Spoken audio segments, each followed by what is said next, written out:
Bela negara sendiri memiliki makna sebuah sikap atau tindakan yang dilandasi rasa cinta tanah air, kesadaran berbangsa dan bernegara, kepercayaan atau rasa keyakinan Pancasila sebagai ideologi kita, dan kerelaan kita untuk menghadapi setiap ancaman, hambatan, gangguan yang didapatkan dari luar maupun dalam yang membahayakan kelangsungan hidup bernegara. Sikap dan tindakan yang dilandasi rasa cinta tanah air, kesadaran berbangsa dan bernegara, keyakinan Pancasila sebagai ideologi, dan kerelaan kita untuk menghadapi setiap masalah merupakan sifat bela negara yang berlandaskan dari nilai-nilai luhur, Pancasila dan UUD 1945.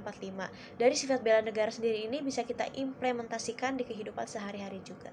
Beberapa manfaat yang bisa didapatkan generasi muda ketika mengimplementasikan sikap bela negara dalam kehidupan sehari-hari, contohnya seperti membentuk jiwa yang lebih disiplin dalam segi aktivitas, waktu, ataupun kegiatan, lalu membentuk jiwa yang erat atau bisa menciptakan solidaritas dan kebersamaan dengan orang lain.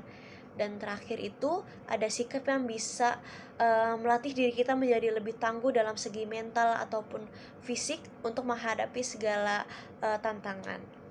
Itulah kenapa sikap bela negara itu sangat penting untuk diimplementasikan di kehidupan sehari-hari. Karena untuk menjaga keutuhan wilayah Indonesia, keutuhan berbangsa ataupun bernegara itu butuh diciptakan Menurut Mas atau Galih, ditumbuhkan pertahanan dulu dari Indonesia melingkupi aspek apa aja?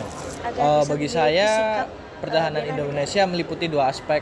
Yang pertama ada aspek militer, itu menjaga kita dari mungkin serangan-serangan seperti terorisme ataupun dari separatisme, dan mungkin bisa jadi adalah invasi dari negara lain. Lalu yang kedua adalah aspek dari hal-hal non fisik. Hal-hal non fisik itu seperti misalnya dalam konteks ideologi, dalam konteks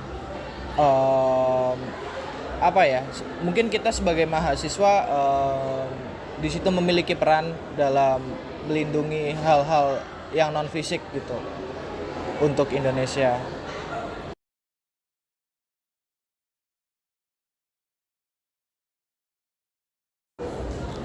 Nah, menurut Mas Galih, apakah pertahanan Indonesia yang sudah disebutkan tadi sudah kuat bagi serangan eksternal?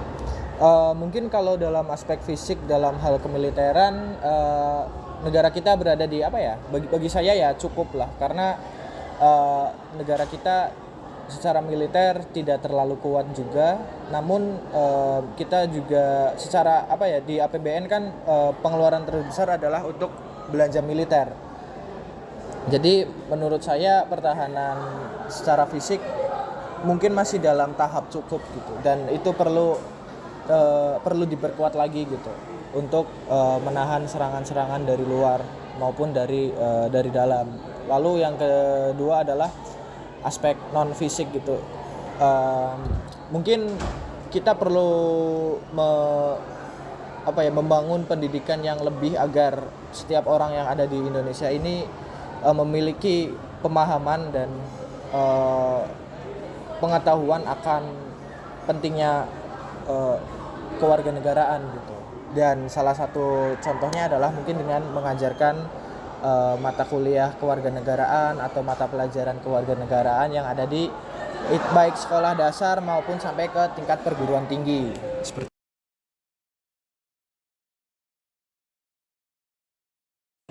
Kan di masa sekarang banyak serangan internal yang justru muncul dari masyarakat sendiri dengan maksud mengancam keamanan negara. Gimana pandangan Mas Galih terhadap fenomena itu? Mungkin yang dimaksud dalam ancaman internal itu mungkin seperti konflik-konflik horizontal yang ada di masyarakat ya, seperti polarisasi, mungkin juga politik jatah preman, lalu juga adanya konflik antar etnis, antar kedaerahan seperti itu. Mungkin di situ kita perlu melihat bahwa mungkin ada banyak kurang di dalam kebijakan pemerintah yang yang kurang merekognisi kebutuhan masyarakat yang plural itu gitu. Jadi pemerintah perlu merefleksi, perlu mengevaluasi kebijakan yang sudah ada, apakah benar-benar mengakomodasi segala kepentingan masyarakat itu gitu. Dan lalu kita di sini juga butuh yang namanya peningkatan dari segi ekonomi, karena kebanyakan mereka yang berkonflik adalah orang-orang dari kalangan kelas menengah bawah, yang dimana orang-orang kalangan kelas menengah bawah itu sebetulnya butuh hal-hal material gitu. Mereka sebetulnya butuh hidup yang lebih layak agar agar seperti mengalihkan mereka untuk berkonflik gitu ya. Jadi bahasa ininya biar mereka tuh ada kerjaan, terus gak gabut, jadi nggak konflik gitu. Di situ kita juga perlu mendorong industrialisasi, mendorong pendidikan, mendorong kebijakan publik yang bisa merekognisi semua golongan yang ada di Indonesia seperti itu.